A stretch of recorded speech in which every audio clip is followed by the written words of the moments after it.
মৰঙী মহাবিদ্যালয়ত পৰম্পৰা ৰক্ষা কৰি আমি কেইবা বছৰো ধৰি বহাগৰ আদৰণি বা কেতিয়াবা আদৰণি নহ'লেও বহাগ বিহুৰ লগত সংগতি ৰাখি একোটা অনুষ্ঠান আমি অনুষ্ঠিত কৰি আহোঁ।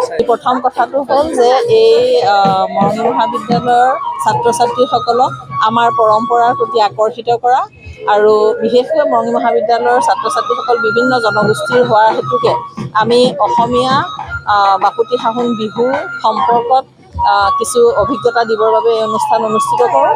তাৰ লগতে আমি অনুষ্ঠিত কৰা কথাটো হ'ল যে আমাৰ মৰঙী মৌজাৰ লোকশিল্পী একোজনক আমি প্ৰত্যেক বছৰতে সম্বৰ্ধনা জনাই আহিছোঁ।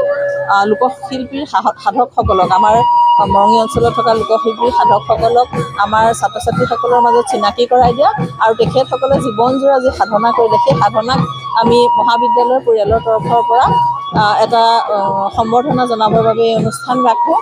আৰু এইবাৰ আৰু এটা নতুন সংযোজন আমাৰ মহাবিদ্যালয়ৰ প্ৰাক্তন ছাত্ৰ মঞ্চই কৰিছে।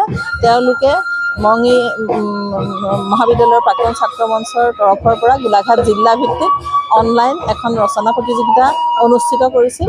ছাত্ৰ বজাৰৰ কথাও আছে আৰু ছাত্ৰ ছাত্ৰীসকলক বিশেষকৈ আমি তেওঁলোকৰ উৎপাদিত সামগ্ৰীসমূহৰ যাতে বিপণন এটা তেওঁলোকে আমাৰ মহাবিদ্যালয়ৰ পৰা আৰম্ভ কৰিব বাবে পাৰে তাৰ বাবে আমি সুবিধা কৰি দিছোঁ। আমি কেইবাবাৰো এইটো অনুষ্ঠান কৰিছোঁ আৰু এই অনুষ্ঠানৰ পৰা আমি লাভান্বিতও হৈছোঁ। তেওঁলোক আমাৰ মহাবিদ্যালয়তে নহয় বিভিন্ন ঠাইত বিপণী দিবলৈ তেনেকৈ ওলাই যাব পৰা এটা পৰিৱেশৰ সৃষ্টি হৈছে।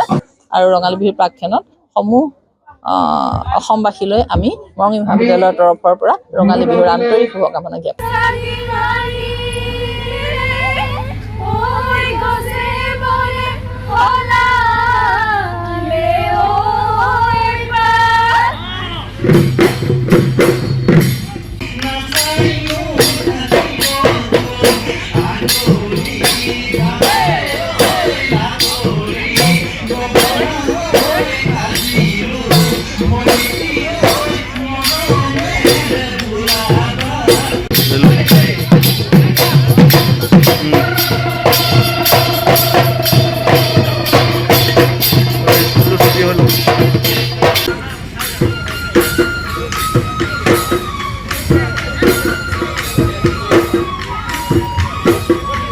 যিকোনো খবৰৰ বাবে যোগাযোগ কৰক 7099017330 লগতে 7099017110 নম্বৰত।